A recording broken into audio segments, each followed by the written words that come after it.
Bonjour tout le monde et bienvenue à ma présentation de Claris Engage, le pouvoir de votre voix.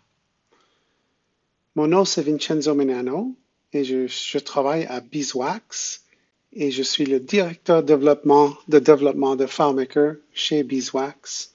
Je suis aussi l'auteur de Inspecteur Pro, un outil pour analyser des solutions de FileMaker avec le DDR.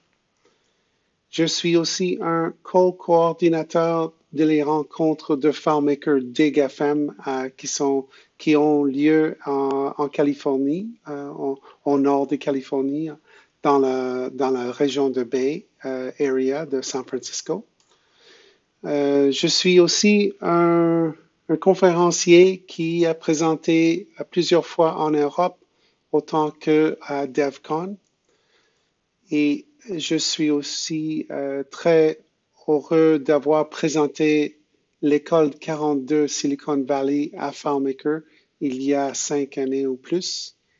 Et il y a beaucoup d'élèves qui ont fait leur stage avec des compagnies variées durant le temps. Alors, je suis très heureux d'avoir reconnu 42 et de faire cette introduction. Je suis très intéressé dans les visualisations de D3 et je suis un grand amateur du logiciel Tableau, qui aussi c'est un outil pour faire des dashboards et des visualisations des données. J'utilise FileMaker depuis la version 2.1, alors j'ai beaucoup d'expérience avec FileMaker directement. Je suis aussi le père de 2 merveilleux enfants qui me tient très occupé. Et les choses que j'aime les randonnées, j'aime le vélo, voyager, l'architecture. On ne fait pas beaucoup de voyages ces jours-ci, mais en tout cas, j'aime voyager. J'aime l'ingénierie de précision. J'aime les couteaux qui tranchent, qui sont très tranchants. Et j'aime stationner à l'envers. Ça, c'est une photo d'une place à Berlin où j'étais impressionné un peu parce que tout le monde se stationne à l'arrière.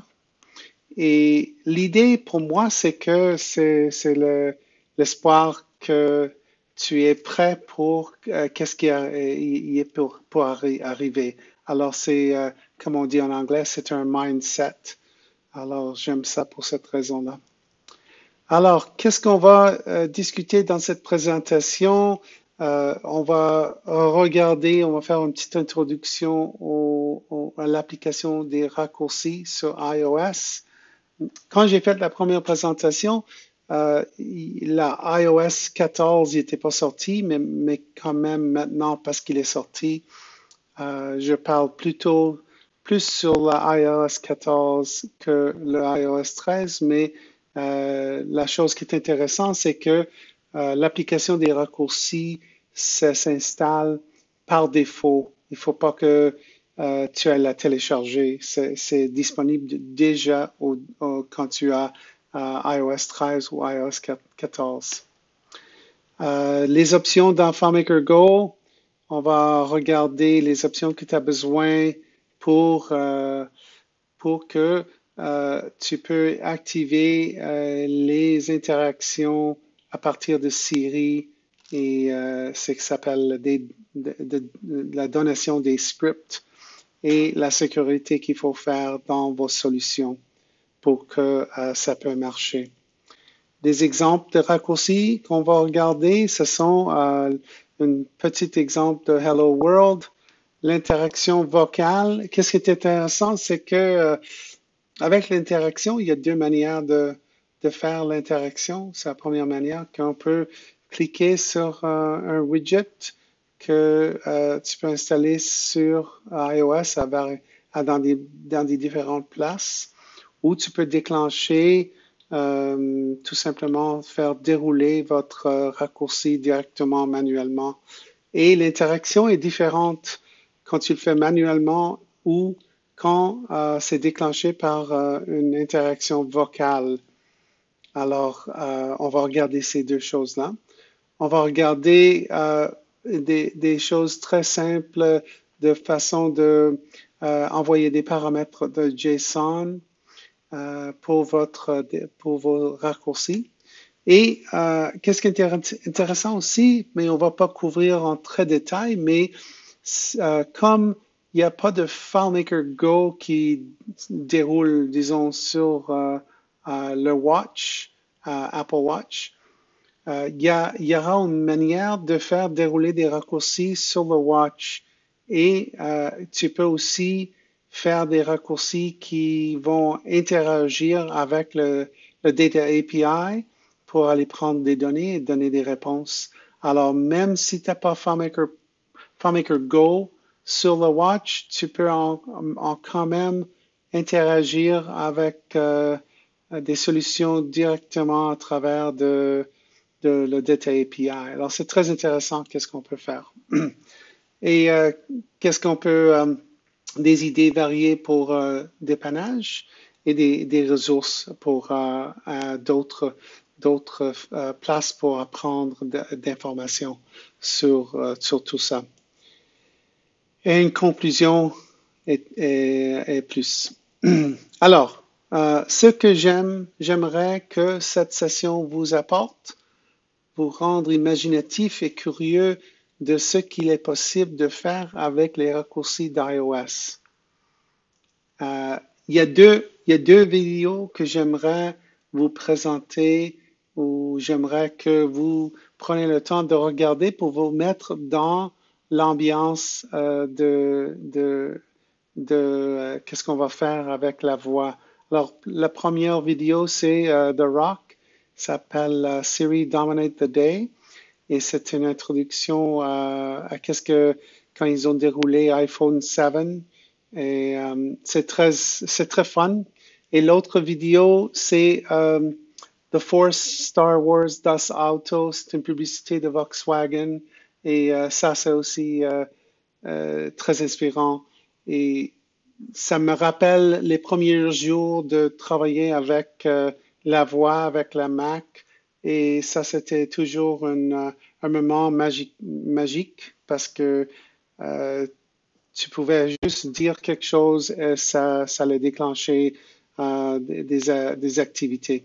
Alors, c'est ça et je vous laisse. On se voit sur la prochaine vidéo. À propos des raccourcis, l'application raccourci est préinstallée avec iOS 13 et iOS 14. Vous aurez besoin de FileMaker Pro et FileMaker Go pour des configurations et pour les interactions. Les raccourcis ne fonctionnent que sur iOS, alors iPad ou iPhone. Cependant, on peut interagir avec la Data API qui nous permet ça ne nécessite pas forcément FileMaker Go et les raccourcis peuvent également être déclenchés sur Apple Watch. Mais nous concernons ici sur les raccourcis avec FileMaker Go. Similitude avec Claris Connect et raccourcis, tout se commence avec un déclencheur. Alors, dans Claris Connect, la première étape, c'est votre déclencheur. Et une chose qui est similaire ici pour les raccourcis, c'est que on a plusieurs possibilités de déclencher le raccourci. Alors, une des premières façons de déclencher votre raccourci, c'est tout simplement quand vous êtes dans l'application des raccourcis, de cliquer sur le cadre qui représente votre raccourci. Ça va déclencher le raccourci.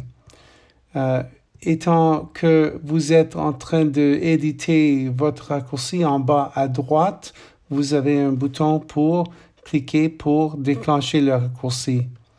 Et c'est quand vous allez dedans les détails de le raccourci, vous avez la possibilité de aussi donner un nom à votre raccourci et ça vous permet de prononcer le raccourci avec Siri pour le déclencher.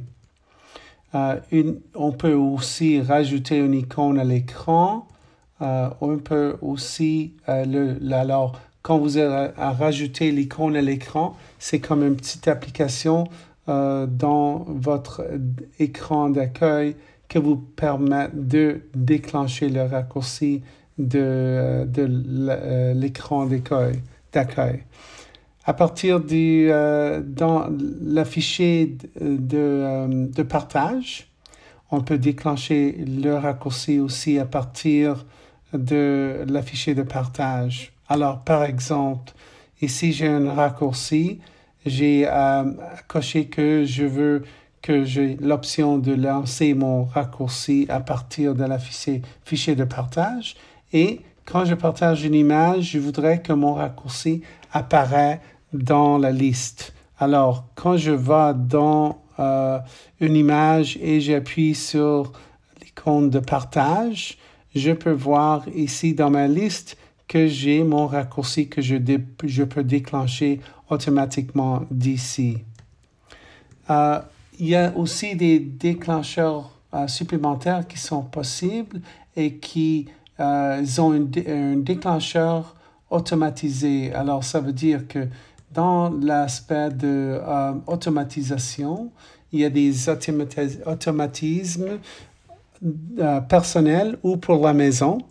Et dans personnel, il y a plusieurs options pour déclencher vos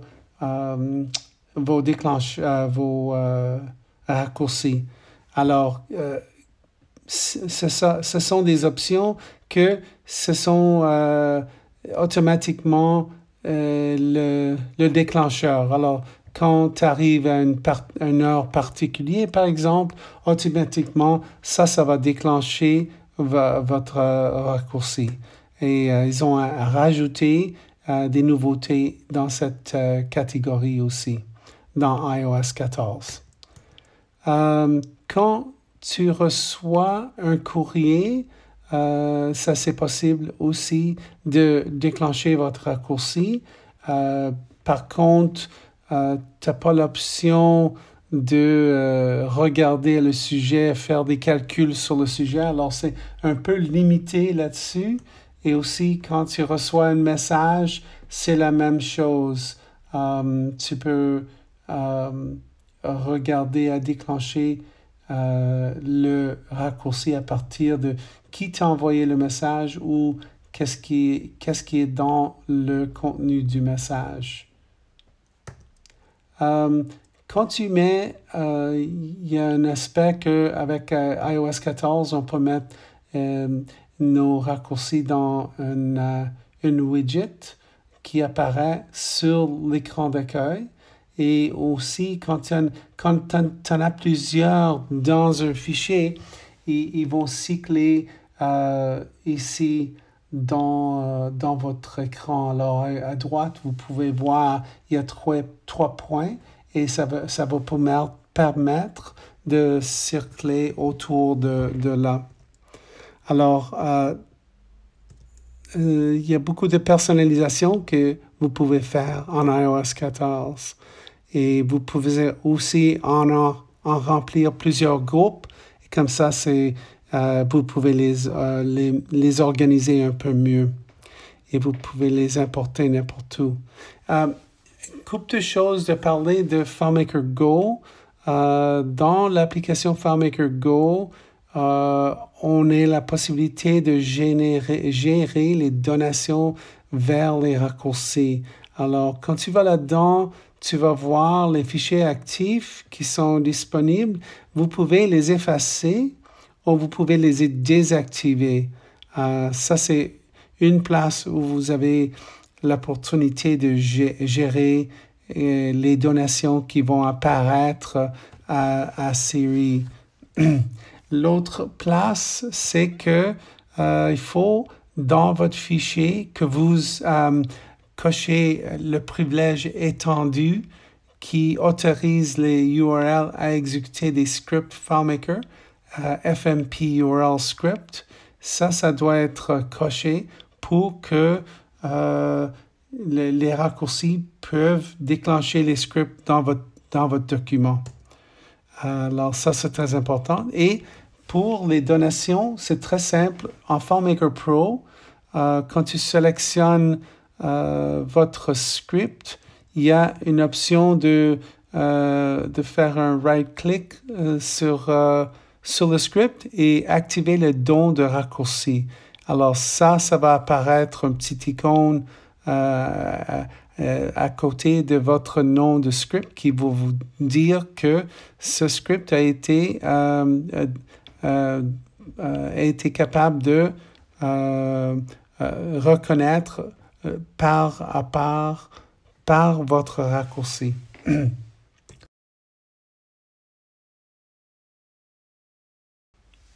Et voilà, alors on est prêt pour créer notre premier exemple, l'exemple typique de Hello World.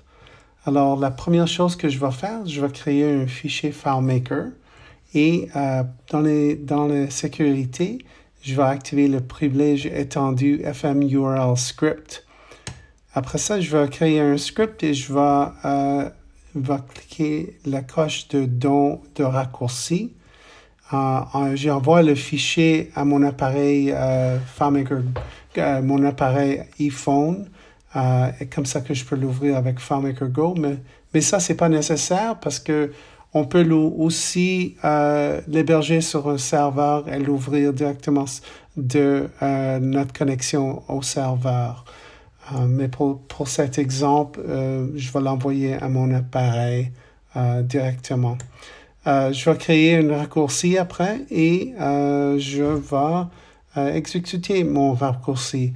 Mais pour l'instant, qu'est-ce qu'on va regarder? C'est qu'on va regarder mon document de FileMaker. Alors, si on va ici, on va regarder dans la sécurité pour le compte que je vais utiliser. Regarder de l'accès étendu, on voit que j'ai déjà coché le choix d'autoriser les URL à exécuter des scripts FileMaker. Alors ça, c'est nécessaire, il faut l'avoir sur le fichier. Et la deuxième chose, c'est que, regardez le script que j'ai, très simple. Ça définit une variable qui obtient le contenu pour le variable de le paramètre script. Je vais au modèle que j'ai dans ce fichier et je vais créer un nouvel enregistrement et je vais définir la data dans cette rubrique par rapport à la data que j'ai envoyée. Et après ça, je l'enregistre. La seule chose que je dois faire ici, c'est, il y a deux manières de le faire. Pour le script, je veux dire que... attends un instant, où est-ce qu'elle est? Activer le don de raccourci. Je peux le faire de le choix ici du script ou je peux cliquer right-click sur le script et je peux le choisir comme ça. On va voir qu'il y a une petite icône de microphone qui vient visible pour le script qui est sélectionné. Alors ça, le fichier est prêt. Si on va regarder notre exemple que j'ai déjà enregistré, pour la création du raccourci. Alors ici, j'ouvre mon document et on va voir que exactement, il n'y a pas de fiche présent. Alors, je vais ouvrir maintenant l'application raccourci. Je vais créer mon premier raccourci et je vais mettre un item de texte.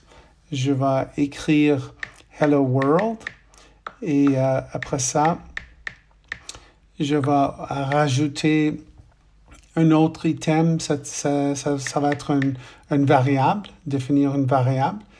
Et dans l'application raccourci, il y a une façon d'ajouter une variable magique. Et je choisis ça et je choisis le résultat de mon texte. Alors, ça, c'est défini mon variable de data. Maintenant, je vais choisir l'application FileMaker Go. Et FileMaker Go, comme j'ai fait des dons de script, je peux choisir mon fichier. Alors, je choisis premier raccourci. Je choisis mon script, obtenir des données. Et maintenant, pour le paramètre, je choisis texte, la variable que j'ai définie. Et alors, maintenant, je vais sauvegarder mon raccourci. Je vais lui donner un nom. Je clique suivant. Je mets mon nom. Et maintenant, je peux dérouler mon raccourci. Je le clique en bas, à droite. Et voilà, j'ai fait mon premier fiche en FileMaker. Alors maintenant, on va regarder les différentes manières qu'on peut déclencher notre raccourci. La première manière, c'est manuellement. Alors, quand on a notre raccourci en bas à droite, il y aura une petite flèche. On peut déclencher comme ça ou on peut déclencher tout simplement en cliquant sur l'icône qui représente votre raccourci. Et quand il y a l'interaction avec la voix, en place de demander avec Siri, ça vous présente un dialogue. Alors ici, on voit que la saisie du texte demande la question « Quelle est votre couleur préférée ?» Vous rentrez le texte et après ça, c'est envoyé à FileMaker Go. Le paramètre est envoyé. Et on va voir les exemples bientôt. La prochaine exemple, ce serait directement avec déclencher le raccourci avec Siri. Alors, on demande Siri de déclencher votre raccourci par le nom de votre raccourci. Alors, quelle couleur? Et qu'est-ce que ça fait? C'est que ça va vous demander la question, quelle est votre couleur préférée? Et ça va écouter pour une réponse. Après ça, ça va envoyer la réponse à FileMaker comme un paramètre. Et le dernier exemple, ce serait les interactions automatisées. Alors, la section automatisée, j'ai déjà créé un. On va voir un exemple dans la vidéo suivante. Et ici, quand une alarme est arrêtée, et qu'est-ce qu'elle va faire, c'est qu'elle va exécuter le raccourci. Et le raccourci de quelle couleur. Et il y a des options aussi qu'on peut demander avant d'exécuter. On peut l'activer ou désactiver aussi. Et après ça, c'est que si vous l'avez activé, ça vous présente l'option de le faire parcourir. Sinon, ça va tout simplement, si vous l'avez désactivé la demande avant d'exécuter, ça va directement dérouler votre raccourci. Alors voilà, on va regarder une petite vidéo ici que j'ai préparée. Alors au début, on regarde FileMaker Go, les fiches qu'on a, on a 0 fiches. Et maintenant, je vais aller ici et je vais cliquer sur quelle couleur pour déclencher mon raccourci. Et ici, je rentre la couleur rouge. Et voilà, est transféré. Et une fiche est créée en FileMaker Go. Prochainement, je vais appeler Siri. Quelle est votre couleur préférée? Je dis mauve. Et voilà, est transféré. Prochainement, on va faire une action. On va enlever les fiches, mais je vais créer une automatisation et on va regarder quand une alarme est arrêtée. Je rajoute une action. J'appelle raccourci. Je cherche pour le nom de mon raccourci. Ici, je clique sur raccourci. Je cherche mon raccourci. Et voilà, maintenant, je peux aller à la suivante et je peux demander d'exécuter avant d'exécuter. Alors, on va voir cet exemple. Je mets une alarme, je le change pour que ça va fonctionner dans quelques secondes ici. Et on va voir que quand l'alarme est déclenchée, il va tout de suite après déclencher mon raccourci. Alors maintenant, on attend. Et voilà. Actuellement, on va enlever les fiches. Comme ça, on va regarder. Je vais supprimer les fiches. OK. Maintenant, on attend quelques secondes. Et voilà. Je clique là-dessus.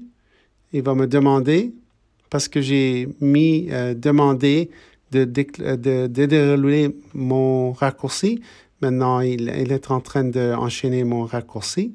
Et voilà, j'ai transféré.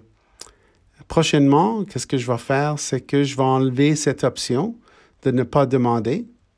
Et je vais sauvegarder. Je vais mettre une autre alarme. Et je vais changer ça pour 1 minute après. Et sauvegarder. Et voilà, on arrive. Maintenant, quand je clique dessus, automatiquement, il va me dire qu'il va exécuter mon raccourci et je peux rentrer mes résultats.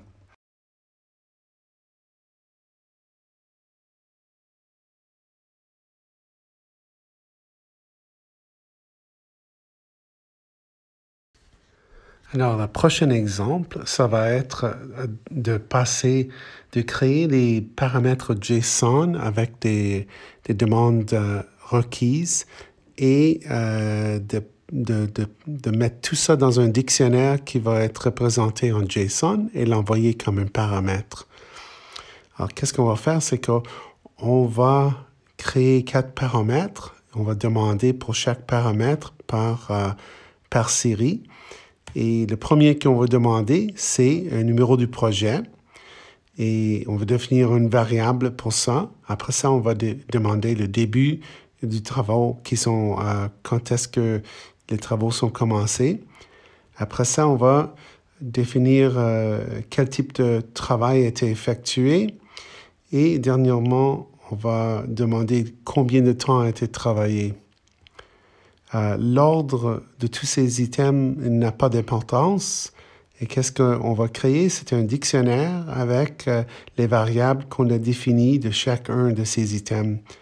Et qu'est-ce qu'on fait? C'est que ce dictionnaire va être un dictionnaire en JSON et on va l'envoyer directement à la script qu'on appelle.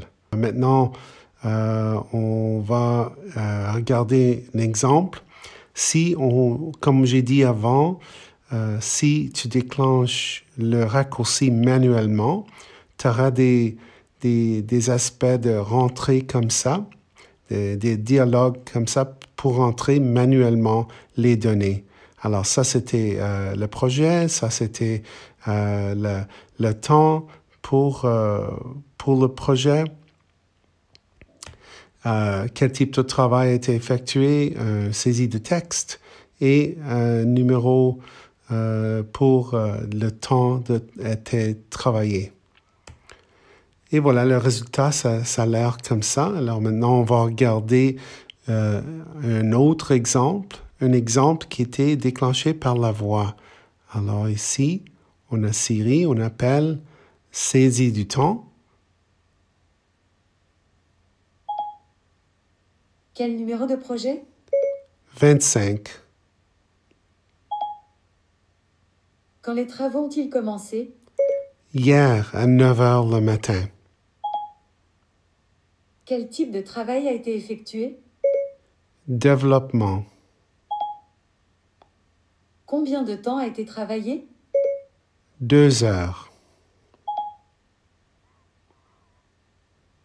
Et voilà, les données sont rentrées en FileMaker. Ils ont été envoyés par JSON. L'exemple de JSON est en haut.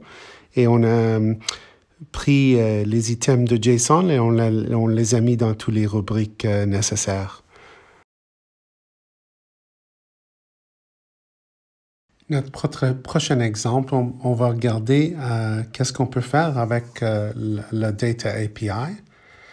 Et ici, j'ai des étapes définies qui définir les variables et le token de session.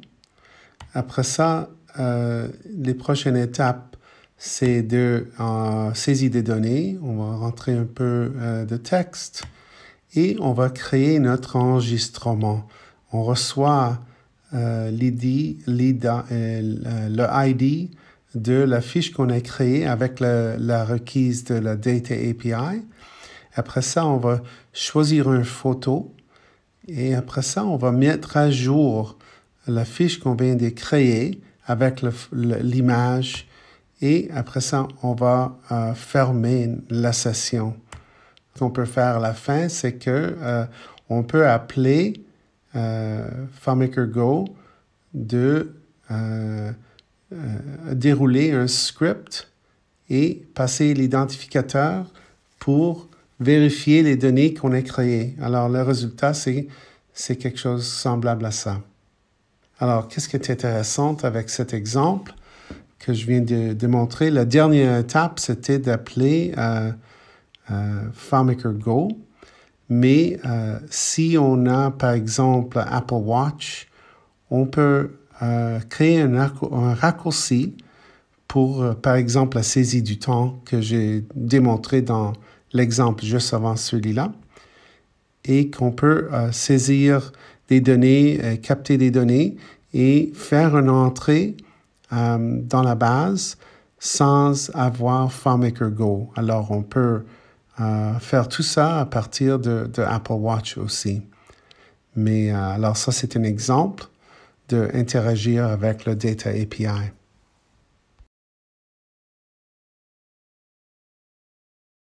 Ici, on va parler de Claris Connect. Et qu'est-ce qui est intéressant aussi avec Claris Connect, c'est que les raccourcis nous permettent aussi de créer des raccourcis qui peuvent interagir avec Claris Connect dans le mix. Alors, par exemple, d'une raccourci avec on peut envoyer des données à Claris Connect. Claris Connect peut aussi effectuer toutes sortes de connexions dans cet environnement ou plateforme. Dans notre exemple, on va faire une connexion à FileMaker Server et on va exécuter un script qui va nous donner un résultat et le résultat, on lui passe de retour à le raccourci qu'on vient de déclencher. Alors, ici, c'est qu'est-ce qu'on a comme étape dans Claris Connect. On a un trigger qui est un webhook et avec ça, on va exécuter un script. On va convertir le JSON et on va envoyer le JSON qu'on a reçu. Le script qu'on va effectuer, c'est tout simplement de recevoir des paramètres et de mettre en place une réponse avec un numéro randonné qu'on vient de générer. Et ça, c'est les étapes du raccourci. Alors, on définit le webhook qu'on vient de recevoir de Claris Connect. On envoie un peu de texte. Et après ça, on va exécuter le URL avec le webhook. Il appelle Claris Connect. Claris Connect fait la connexion avec FileMaker. Il va exécuter le script. Il va revoir le résultat. Il va retourner le résultat. Et il va compléter les étapes en le raccourci en présentant les données et les parler. Alors, hey Vince, I received this request. What shall we have for dinner tonight? This is a random number I generated only for you. Goodbye. Alors, ça c'était une idée de juste expérimenter un peu pour voir si On peut aussi avoir Claris Connect dans le mix avec un raccourci.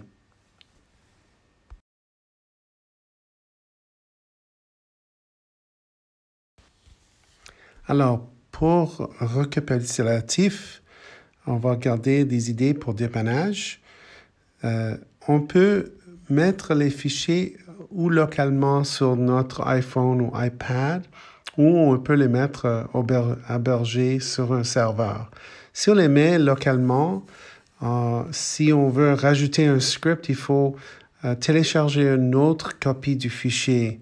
Alors, un nouveau fichier doit être téléchargé à chaque fois et remplacer peut-être celui-là que vous avez.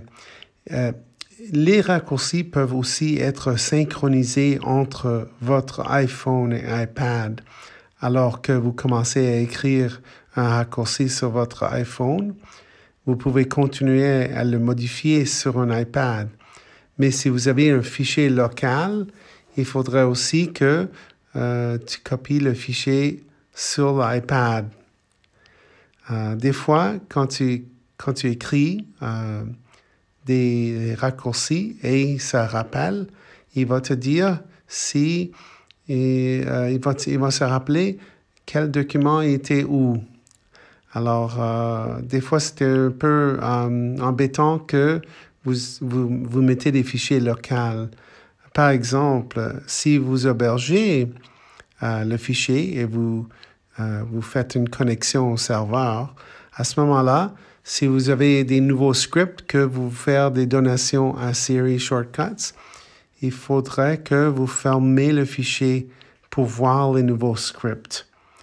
Alors, assurez-vous que les scripts ont été donnés à Siri Siri Shortcuts, et aussi que vous avez le privilège étendu autoriser les URL à exécuter des scripts FileMaker FM URL script.